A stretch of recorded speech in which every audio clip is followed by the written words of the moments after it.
Operation Sindoor ద్వారా ఏం సాధించామనే ప్రశ్నలో ప్రతి భారతీయుడిలో కలగడం సహజం. దానికి సమాధానమే ఈ కథనం. 9 ఉగ్రవాద స్థావరాల ధ్వంసం. పాక్ ఆక్రమిత కాశ్మీర్లలోని 9 ఉగ్రవాద స్థావరాలను భారత్ తుడిచిపెట్టేసింది. పాకిస్తాన్ ప్రధాన భూభాగం లోపలికి వెళ్లి మరీ దాడులు. భారతదేశం తన దాడుల పద్ధతిని, నియమాలను మార్చేసింది. పాకిస్తాన్ ప్రధాన భూభాగంలోకి సైతం చొచ్చుకుపోయి దాడులు చేయడానికి సుముఖత చూపింది. ఉగ్రవాదులు వేరు, వారిని సమర్థించేవారు వేరు అనే ధోరణిని భారతదేశం వదిలేసుకుంది. భారత్ దాడులు పాక్ ఆక్రమిత కాశ్మీర్తో పాటు పాకిస్తాన్ భూభాగం లోపల వందల కిలోమీటర్ల వరకు విస్తరించాయి. పాకిస్తాన్ మిలిటరీ బలమైన కేంద్రంగా ఉన్న పంజాబ్ ప్రొవిన్స్లోని లక్ష్యాలను కూడా భారత్ ఛేదించింది.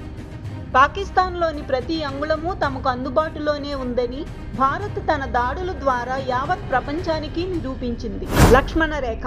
పహల్గామ్ ఉగ్రదాడికి స్పందించిన తీరు భారతదేశ కార్యాచరణ విధానంలో వచ్చిన సైద్ధాంతిక మార్పుకు నిదర్శనం.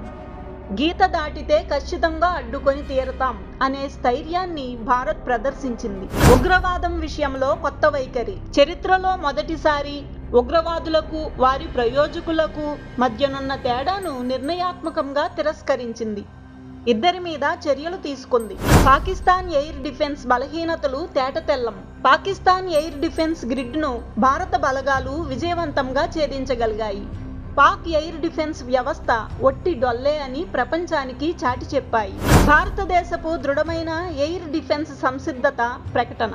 ఆధునిక ఎయిర్ డిఫెన్స్ వ్యవస్థలు ఎదుగుతున్న తీరును భారత్ ప్రదర్శించింది.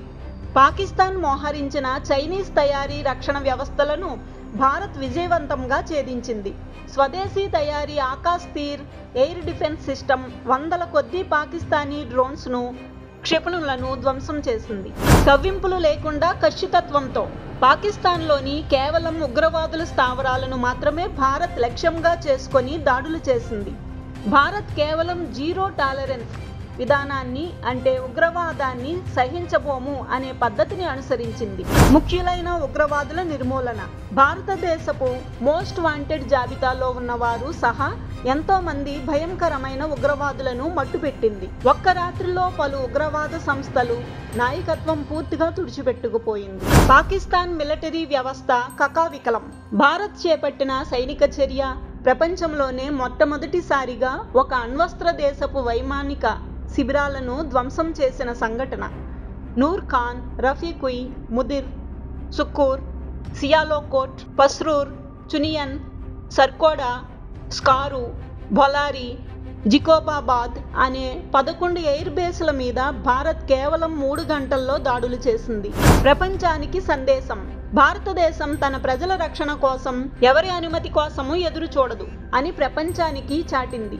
ఉగ్రవాదానికి శిక్ష వేసి తీరుతాం, ఎప్పుడైనా ఎక్కడైనా అని నిరూపించింది. కాశ్మీర్ విషయంలో మారుతున్న ధోరణి. మొట్టమొదటిసారి భారత్, పాకిస్తాన్ మధ్య సంబంధాలను ఉగ్రవాద కోణంలో నుంచి చూడడం జరిగింది. ప్రస్తుత ఘర్షణాత్మక పరిస్థితికి కాశ్మీర్ అంశానికి సంబంధం గురించి ఎవరూ మాట్లాడలేదు. కేవలం ఉగ్రవాద స్థావరాల మీద అత్యంత ఖచ్చితత్వంతో చేసిన దాడుల వల్లనే ఇది సాధ్యమైంది.